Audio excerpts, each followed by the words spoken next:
আসসালামু আলাইকুম। আমি শাহানারা মান্নান, সহযোগী অধ্যাপক এবং বিভাগীয় প্রধান, অর্থনীতি বিভাগ, নারায়ণগঞ্জ সরকারি মহিলা কলেজ। আজকে স্বাগত জানাচ্ছি আমার ক্লাসে।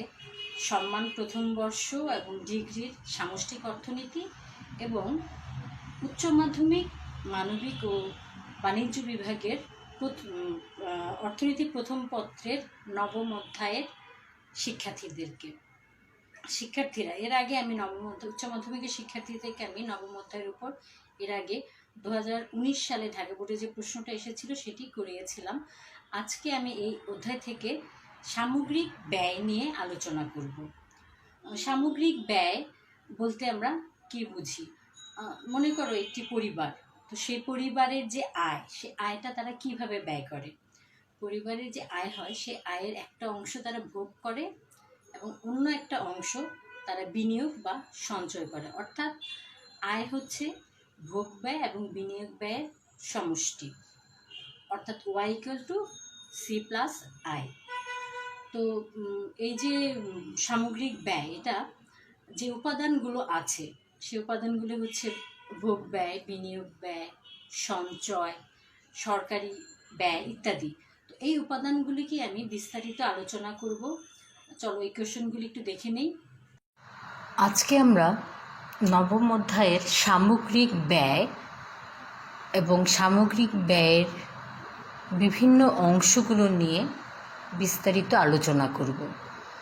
সামগ্রিক ব্যয় বলতে আমরা বুঝি কোন অর্থনীতিতে সকল চূড়ান্ত পণ্য ও সেবার বর্তমান মূল্যকে। সামগ্রিক ব্যয় মানে হচ্ছে এগ্রিগেট এক্সপেন্ডিচার, যাকে আমরা এই দ্বারা বুঝিয়ে থাকি। এখন একটি অর্থনীতি যদি দ্বিখাত বিশিষ্ট হয় বা টু সেক্টর ইকোনমি হয়, তখন এগ্রিগেট এক্সপেন্ডিচার সমান হবে C+I, অর্থাৎ দুই খাত বিশিষ্ট মানে হচ্ছে যে সেই ইকোনমি যেখানে পরিবার এবং ফার্ম এ দুটো খাত বিদ্যমান। সেই ক্ষেত্রে সামগ্রিক ব্যয় হবে C বা কনজামশন বা ভোগ প্লাস I বা ইনভেস্টমেন্ট অর্থাৎ বিনিয়োগ। যদি অর্থনীতিটি তিন খাত বিশিষ্ট হয়, তিন খাত বিশিষ্ট বা আবদ্ধ অর্থনীতি বা থ্রি সেক্টর ইকোনমি, অর্থাৎ দুটো খাতের সাথে যদি সেখানে সরকার আছে বলে ধরে নেওয়া হয়, তখন সামগ্রিক ব্যয় বা এগ্রিগেট এক্সপেন্ডিচার সমান হবে C+I+G। C হচ্ছে ভোগ, I হচ্ছে বিনিয়োগ এবং G হচ্ছে সরকারি ব্যয় বা গভর্নমেন্ট এক্সপেন্ডিচার। অর্থনীতি যদি চার খাত বিশিষ্ট হয় বা উন্মুক্ত অর্থনীতি হয়, সেই ক্ষেত্রে C+I+G এর সাথে যোগ হবে নিট বাণিজ্যিক আয় বা XN। নিট বাণিজ্যিক আয় হচ্ছে XN, যেখানে XN মানে হচ্ছে মোট রপ্তানি মাইনাস মোট আমদানি। অর্থাৎ XN হচ্ছে নিট রপ্তানি, যেখানে XN = X - M।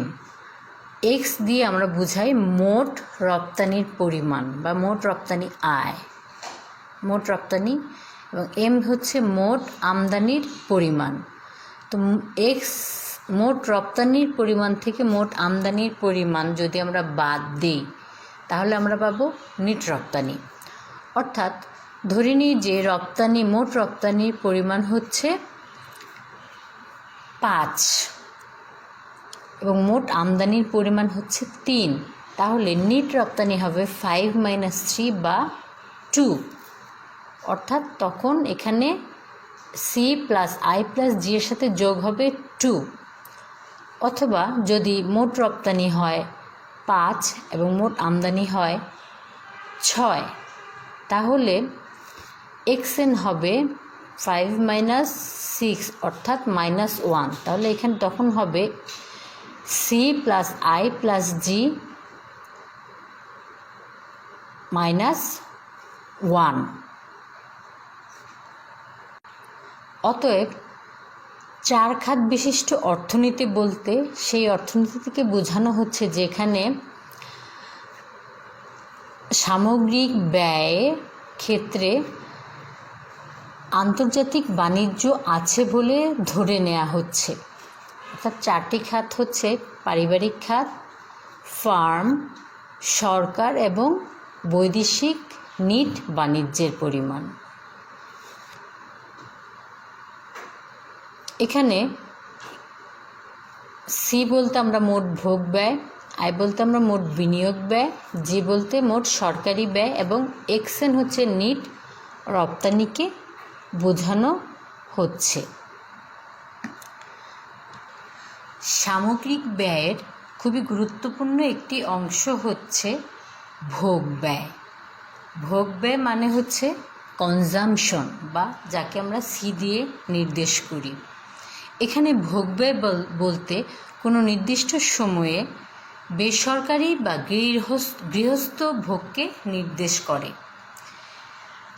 বেসরকারি ভোগ, এরূপ ভোগ দুভাগে বিভক্ত, অর্থাৎ ভোগ ব্যয়টা সময়ের উপর নির্ভর করে। যদি স্বল্পকালীন সময়ের কথা আমরা বিবেচনা করি তাহলে এটিকে দুভাগে ভাগ করা যায়। একটি হচ্ছে স্বয়ংভূত ভোগ এবং অন্যটি হচ্ছে প্ররোচিত ভোগ। স্বল্পকালে স্বয়ংভূত ভোগ এবং প্ররোচিত ভোগ এই দুটো অংশ দেখা যায়। অর্থাৎ তখন ভোগ অপেক্ষকটা হয় C equal to A plus B Y. এখানে সি হচ্ছে ভোগ অপেক্ষক ভোগ এবং এ হচ্ছে স্বয়ংভূত ভোগ বা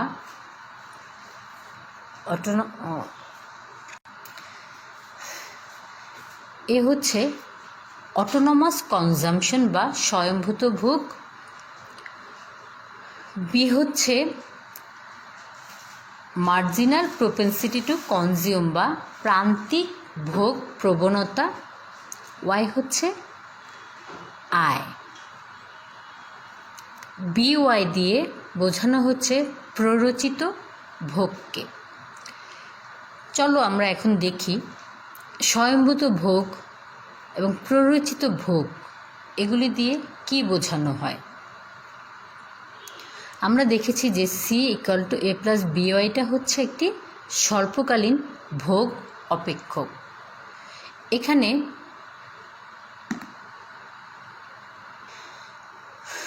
এ হচ্ছে স্বয়ংভূত ভোগ বা সেই ভোগ যার সাথে আয়ের কোনো সম্পর্ক নেই। তার মানে হচ্ছে যে আয় যদি শূন্য হয় তখনও মানুষ যে পরিমাণ ভোগ করে সেই পরিমাণটাই হচ্ছে স্বয়ংভূত ভোগ। অর্থাৎ স্বয়ংভূত ভোগ আয়ের উপর নির্ভরশীল না এবং এই ধরনের ভোগ চলতি আয় দ্বারা প্রভাবিত হয় না। অর্থাৎ আয়ের পরিবর্তন হলেও এর কোনো পরিবর্তন হয় না। এই শূন্য আয়ে ভোগের পরিমাণ, আমার শূন্য আয়, যখন আয় শূন্য তখন আমার ভোগের পরিমাণ কত সেটাই নির্দেশ করে। এই বিষয়টি আমরা চিত্রের মাধ্যমে দেখাতে পারি। চিত্রে দেখা যাচ্ছে লম্ব অক্ষে ভোগ ব্যয় এবং ভূমি অক্ষে আয় দেখানো হয়েছে। এটি হচ্ছে একটি স্বয়ংভূত ভোগ রেখা। এখানে স্বয়ংভূত ভোগের পরিমাণ হচ্ছে 100। আয় যখন শূন্য তখন স্বয়ংভূত ভোগের পরিমাণ হয় 100। আয় বেড়ে যখন এখানেও চলে আসে তখনও স্বয়ংভূত ভোগ 100। আয় বেড়ে এখানে আসলেও 100। অর্থাৎ আয় যত বেশি হোক না কেন স্বয়ংভূত ভোগের পরিমাণ হয় 100। শূন্যতেও 100, এখানেও 100। শূন্য থেকে বেড়ে যদি 100 হয়, 1000ও হয়, তাও কিন্তু তার কোনো প্রভাব স্বয়ংভূত ভোগের উপর পড়ে না। বি হচ্ছে প্রান্তিক ভোগ প্রবণতা বা MPC, marginal propensity to consume. অর্থাৎ বিওয়াইটা হচ্ছে প্ররোচিত ভোগ। প্ররোচিত ভোগ হচ্ছে সেই ভোগ যা আয়ের পরিমাণের দ্বারা প্রভাবিত হয়, অর্থাৎ আয় বাড়লে প্রান্তিক ভোগ প্রবণতা বাড়ে, আয় কমলে প্রান্তিক ভোগ প্রবণতা কমে। এখানে স্বয়ংভূত ভোগ এবং প্ররোচিত ভোগ স্বল্পকালের এই দুটো অংশ চিত্রের মাধ্যমে দেখানো হয়েছে, পাশাপাশি চিত্র দেখানো হয়েছে। এখানে দেখা যাচ্ছে যে স্বয়ংভূত ভোগ ভূমি অক্ষের সমান্তরাল একটি রেখা, আর প্ররোচিত ভোগ দেখা যাচ্ছে যে শূন্য থেকে মূল বিন্দু থেকে উপরের দিকে যাচ্ছে। এটা হচ্ছে প্ররোচিত ভোগ রেখা। এটা 45 ডিগ্রি রেখাটার নিচে অবস্থান করছে, অর্থাৎ এটা থেকে বোঝা যায় আয় যখন শূন্য হয়, ভূমি অক্ষে আয় দেখানো হয়েছে, আয়ের পরিমাণ যদি শূন্য হয় তাহলে প্ররোচিত ভোগও শূন্য হবে।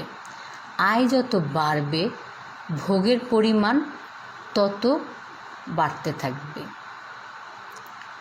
কিন্তু স্বয়ংভূত ভোগের ক্ষেত্রে দেখা যাচ্ছে আয় যখন শূন্য হয় তখনও স্বয়ংভূত ভোগ পজিটিভ, এই পরিমাণ হচ্ছে স্বয়ংভূত ভোগ। আয় বাড়ছে কিন্তু স্বয়ংভূত ভোগ বাড়ছে না, যা ছিল তাই আছে। অর্থাৎ স্বল্পকালে ভোগের দুটো অংশ, একটা হচ্ছে স্বয়ংভূত ভোগ, আরেকটি হচ্ছে প্ররোচিত ভোগ। দীর্ঘকালে ভোগ অপেক্ষক হলো C=BY, অর্থাৎ এখানে ভোগ অপেক্ষকটা পুরোপুরি অর্থের উপর, আয়ের উপর নির্ভরশীল। অর্থাৎ এখানে স্বয়ংভূত ভোগ নেই, পুরোটাই হচ্ছে প্ররোচিত ভোগ। এখানে ওয়াই হচ্ছে ব্যয়যোগ্য আয়, যে আয়টা ব্যয় করা যাবে সেই ব্যয়যোগ্য আয়, এবং এমপিসি বা বি হচ্ছে এমপিসি বা প্রান্তিক ভোগ প্রবণতা।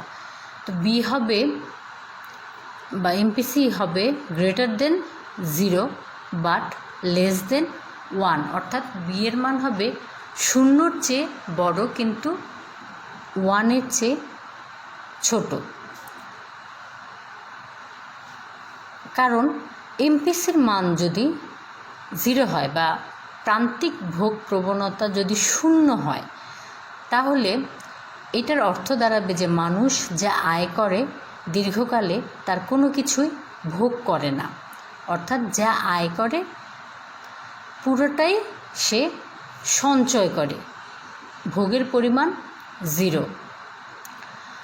অথবা যদি এমপিসি 1-এর সমান হয় তার অর্থ হচ্ছে মানুষ যা আয় করে দীর্ঘকালে তার সবই ভোগ করে, কিছুই সঞ্চয় করে না। অর্থাৎ দুটোই অসম্ভব ঘটনা। মানুষ, আমরা জানি যে বি বা প্রান্তিক ভোগ প্রবণতা দিয়ে বোঝানো হচ্ছে যে আমার আয় যদি 1 টাকা বাড়ে, সেই 1 টাকার কত অংশ আমি ভোগের ক্ষেত্রে ব্যয় করব, সেটাই হচ্ছে বি। 1 টাকা যদি আমার আয় বাড়ে, আমি 1 টাকাই ভোগ করি না, কিছু অংশ ভোগ করি এবং বাকি অংশটা জমাই। যদি আমি 50 পয়সা ভোগ করি তাহলে 50 পয়সা আমি জমাবো, বা 80 পয়সা যদি আমি ভোগ করি তাহলে 20 পয়সা আমি জমাবো। অর্থাৎ বি দিয়ে বোঝানো হচ্ছে আমার আয় যত বেড়েছে তার কত অংশ আমি ভোগে ব্যয় করি। যদি এমপিসিটা 0 হয় তাহলে বোঝানো হবে যে আমার আয় যত বেড়েছে তার কিছুই, পুরোটাই আমি সঞ্চয় করেছি, যেটা একটা অসম্ভব ঘটনা।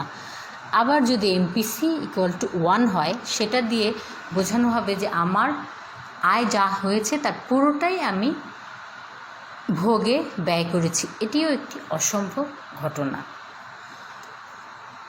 অর্থাৎ এই দুটোই হচ্ছে অযৌক্তিক ধারণা। সাধারণত যখন উন্নত দেশে মানুষের ভোগের চাহিদাটা কম থাকে, কাজেই সেখানে এমপিসির পরিমাণটা ছোট হয়, অর্থাৎ 0.2 বা কাছাকাছি হয়। অর্থাৎ আমার আয় 1 টাকা বাড়লে তার সামান্য অংশ আমি ভোগে ব্যয় করব, 20 পয়সা বা 20% বা 30% আমি ভোগে ব্যয় করব, বাকি 70% বা 80% কিন্তু আমরা সঞ্চয় করে থাকি। অথবা যদি উন্নয়নশীল দেশ হয়, সেসব দেশে ভোগের চাহিদাটা বেশি থাকে, সেই ক্ষেত্রে তারা তাদের আয়ের ম্যাক্সিমাম অংশ ভোগে ব্যয় করে। অর্থাৎ সেখানে এমপিসিটা হবে 0.9, 0.8, 0.7 এরকম, অর্থাৎ বেশি হবে এবং সঞ্চয়টা তুলনামূলকভাবে কম হয়ে থাকে। এখানে স্বল্পকালীন ভোগ অপেক্ষক এবং দীর্ঘকালীন ভোগ অপেক্ষক পাশাপাশি দেখানো হলো। স্বল্পকালীন ভোগ অপেক্ষকের ক্ষেত্রে দেখা যাচ্ছে যে স্বল্পকালীন ভোগ অপেক্ষকটি মূলবিন্দুর উপর থেকে, অর্থাৎ লম্ব অক্ষ থেকে শুরু হয়েছে, কারণ এখানে স্বয়ংভূত ভোগ বিদ্যমান, স্বয়ংভূত ভোগ বিদ্যমান বলে ও এ থেকে শুরু হয়েছে। এবং আমরা জানি প্ররোচিত ভোগের কারণে রেখাটি এরকম হয়েছে। কিন্তু দীর্ঘকালীন ভোগ অপেক্ষকের ক্ষেত্রে স্বয়ংভূত ভোগ নেই বলে শুধুমাত্র প্ররোচিত ভোগ আছে, এই কারণে রেখাটি মূল বিন্দু থেকে উপরের দিকে গিয়েছে। অর্থাৎ দীর্ঘকালীন ভোগ অপেক্ষকটি মূলবিন্দু থেকে ওঠে, কারণ এখানে স্বয়ংভূত ভোগ নেই, পুরোটাই প্ররোচিত ভোগ। এবং দীর্ঘকালীন ভোগ রেখাটি 45 ডিগ্রি রেখার নিচে থাকে। এর অর্থ হলো আয় বাড়লে ভোগ বাড়ে, তবে আয় যে হারে বাড়ে ভোগ সে হারে বাড়ে না, তার থেকে কম হারে বাড়ে। মানুষের যে ভোগ সেটা নির্ভর করে ব্যক্তির স্থায়ী এবং চলতি আয়, দ্রব্যের দাম স্তর, সম্পদের বন্টন ব্যবস্থা, সঞ্চয় প্রবণতা, ভবিষ্যৎ সম্পর্কে প্রত্যাশা, কর এবং সুদের হারের পরিবর্তন, সামাজিক অবস্থান, মর্যাদা, বিজ্ঞাপনের প্রভাব, সামাজিক নিরাপত্তার ধারণা, রুচির পরিবর্তন, আকস্মিক লাভ ক্ষতি ইত্যাদি অনেক কিছু। বিনিয়োগ বা ইনভেস্টমেন্ট, যাকে আমরা আয় দ্বারা বুঝিয়ে থাকি। তো বিনিয়োগ হচ্ছে মূলধন দ্রব্যের জন্য ব্যয়ের পরিমাণকে বিনিয়োগ বলে। আয়ের উপর নির্ভরশীলতার পরিপ্রেক্ষিতে বিনিয়োগকে 2 ভাগে ভাগ করা যায়: স্বয়ংভূত বিনিয়োগ এবং প্ররোচিত বিনিয়োগ। এখানে স্বয়ংভূত বিনিয়োগ এবং প্ররোচিত বিনিয়োগ চিত্রের মাধ্যমে দেখানো হয়েছে। চিত্রে দেখা যাচ্ছে যে আয় বৃদ্ধি পেয়ে Y1 থেকে যদি Y2 হয়, তাহলে স্বয়ংভূত বিনিয়োগ স্থিরই থাকে, অর্থাৎ OIO। এটা হচ্ছে স্বয়ংভূত বিনিয়োগ, এটা হচ্ছে ইনকাম। স্বয়ংভূত বিনিয়োগের পরিমাণ OI, ইনকাম যখন OY1 তখনও OIO, স্বয়ংভূত আয় বেড়ে যখন OY2 হয় তখনও স্বয়ংভূত বিনিয়োগ হয় OIO, অর্থাৎ স্থির আছে, কোনো পরিবর্তন হচ্ছে না। এমনকি আয় যখন শূন্য হয় তখনও স্বয়ংভূত বিনিয়োগ হয় OIO, অর্থাৎ আয়ের সাথে স্বয়ংভূত বিনিয়োগের কোনো সম্পর্ক নেই, এটি স্থির থাকে। কিন্তু প্ররোচিত বিনিয়োগ আয়ের সাথে সম্পর্কিত। আয় বৃদ্ধির প্রেক্ষিতে প্ররোচিত বিনিয়োগও বৃদ্ধি পায়। আয় যখন শূন্য, প্ররোচিত বিনিয়োগও তখন শূন্য। আয় বেড়ে যখন OY1 হয়, প্ররোচিত বিনিয়োগ তখন হয় এটা। আয় বেড়ে যখন OY2 হয়, বিনিয়োগ তখন বেড়ে হয় এটা, অর্থাৎ এটি আয়ের সাথে নির্ভরশীল। জাতীয় আয়, সুদের হার, অর্থের যোগান, প্রযুক্তিগত উদ্ভাবন, উন্নত অবকাঠামো, রাষ্ট্রীয় নীতি, অতিরিক্ত একক মূলধন নিয়োগের প্রেক্ষিতে প্রাপ্ত আয় হার বা মূলধনের প্রান্তিক দক্ষতা, দক্ষ উদ্যোক্তা, বিনিয়োগ বান্ধব পরিবেশ, উদার রাষ্ট্রীয় সহযোগিতা, রাজনৈতিক স্থিতিশীলতা ইত্যাদি বিষয়ের উপর বিনিয়োগের পরিমাণটা নির্ভরশীল হয়। সরকারি ব্যয় বা গভর্নমেন্ট এক্সপেন্ডিচারকে আমরা জি দ্বারা দেখাই। সরকারি ব্যয়ের মধ্যে সরকারি ভোগব্যয় এবং সরকারি বিনিয়োগ বিদ্যমান। সঞ্চয় বা সেভিংসকে আমরা এস দিয়ে নির্দেশ করি। মানুষ তার আয়ের যে অংশ বর্তমান ভোগের জন্য ব্যয় না করে ভবিষ্যতের জন্য জমা রাখে তাকে সঞ্চয় বলে। অর্থাৎ মানুষ যা আয় করে তার একটি অংশ ভোগ করে এবং অন্য একটি অংশ জমা রাখে বা সঞ্চয় করে। অতএব যদি ওয়াই ইকুয়াল টু আয় হয়, সি যদি হয় ভোগ ব্যয় এবং এস যদি হয় সঞ্চয়, তাহলে আমরা বলতে পারি এস ইকুয়াল টু হবে ওয়াই মাইনাস সি।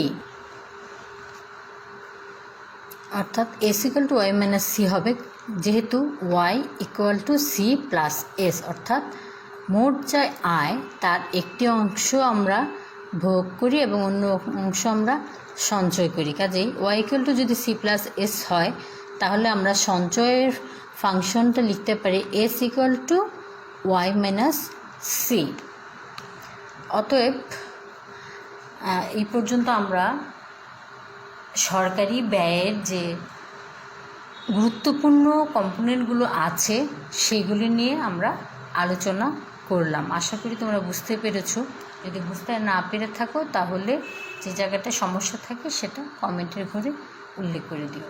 তোমাদের সবাইকে ধন্যবাদ।